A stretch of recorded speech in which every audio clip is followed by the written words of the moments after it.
Hey guys, what's going on? Laying back for another Netflix review, and today I'm going to be talking about Saving Bikini Bottom, the Sandy Cheeks movie.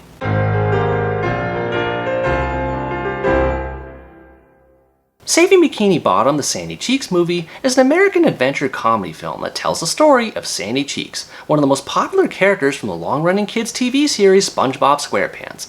On an ordinary day in Bikini Bottom, the entire town is suddenly excavated and removed from the sea, leaving only Sandy and Spongebob behind. Sandy quickly finds out that Bikini Bottom is being taken to a secret lab she used to work for in her home state of Texas, where experiments will be conducted on it. With no time to lose, Sandy and SpongeBob must race to the rescue and find a way to bring Bikini Bottom back to the ocean. I see this movie getting a lot of bad reviews from several sites, but for me, I didn't think it was that bad. It's certainly not the best content the franchise has produced, and it doesn't do a lot of justice as far as being a spin-off dedicated to a popular character, but as a casual fan of the series, I still enjoy parts of its irreverent humor and characters that the series has become known for. The biggest selling point behind this movie is the fact that Sandy Cheeks is in the lead role this time around, and I was always surprised as to why she wasn't featured more in the series because she's a great character. Her southern charm makes her a fun protagonist to root for, and Carolyn Lawrence does a great job voicing Sandy, as she always has in charismatic fashion. However, she isn't that much different from how she's presented in the main series.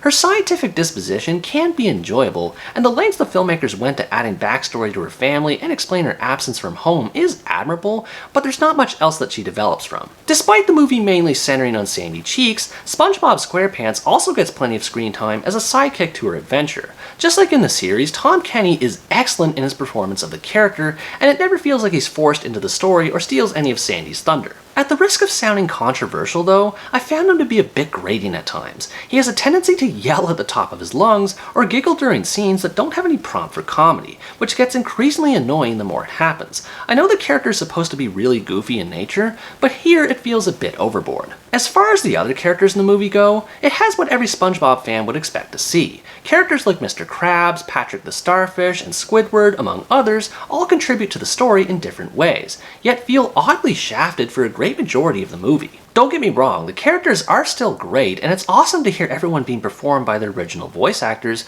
but most of them just don't have anything to do, and are rarely seen at all. I know it's because they're trapped, but at the very least, it would have been nice to see them try to figure out how to return to the sea on their end, instead of being mostly absent. On the flip side, this movie also introduces new characters that don't feel as compelling compared to the mainstays. It mostly consists of Sandy Cheeks' circus family, who don't feel all that different from each other. Again, it's nice that the movie adds more background to Sandy Cheeks in this way, but it doesn't affect much in the long run. The newer characters are definitely the weakest when it comes to the villains. Wanda Sykes' role as Tsunami and the underlings who work for her feel too over the top and silly even for a SpongeBob movie, and the evil plot they try to fulfill with commercializing Bikini Bottom isn't original either. But outside of the disappointment of the new characters, it still feels like a Spongebob Squarepants movie, albeit with more of Sandy Cheeks this time around. It feels authentic to the original series in terms of tone and setting, right down to the French accented narrator who gives time transitions. The story feels the same way in that regard, though not always for the best of reasons. It is a fairly typical scenario for a SpongeBob flick, at least as far as scale goes, but what hampers it down a bit for me is how fast events and characters move in it. Everything in this movie feels like blast processing when watching it.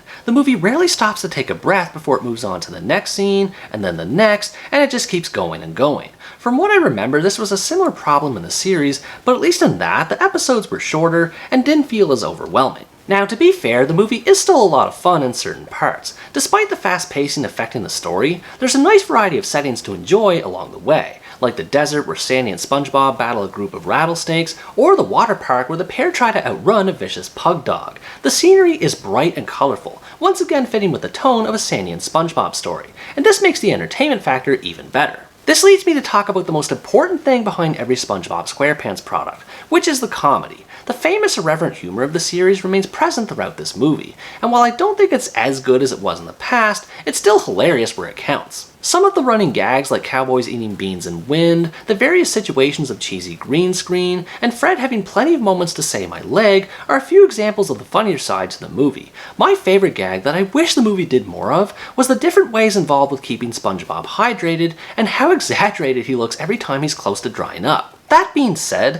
one can tell when watching this movie that it's definitely meant for kids, especially when one sees how outlandish the villains are. This is a weaker aspect for me because I prefer how the original series was able to appeal to both kids and adults, but at least this movie doesn't feel cringeworthy to watch. The other notable thing about this movie concerns the animation, which I have to admit I'm not entirely sold on. The 3D animation does look nice and colorful, which usually goes well with the settings the characters are in, but it sometimes looks off when combined with the live action environments. This may come down to personal taste, and I know the style is similar to other movies in the series like Sponge on the Run, but I feel a lot of the expressiveness and detail from the traditional 2D animation is lost because of how everything is computerized. It still looks good, and some of the body animations for characters are still funny, but it's missing that extra level of detail that the series is known for. The movie features a basic message centered around preserving the environment as opposed to commercializing it. It's simplified for kids, so it doesn't stand out much, but at least it's there, and it helps that the movie's entertainment makes everything more digestible. Overall, Saving Bikini Bottom is a decent yet disappointing entry to the featured presentations based on the series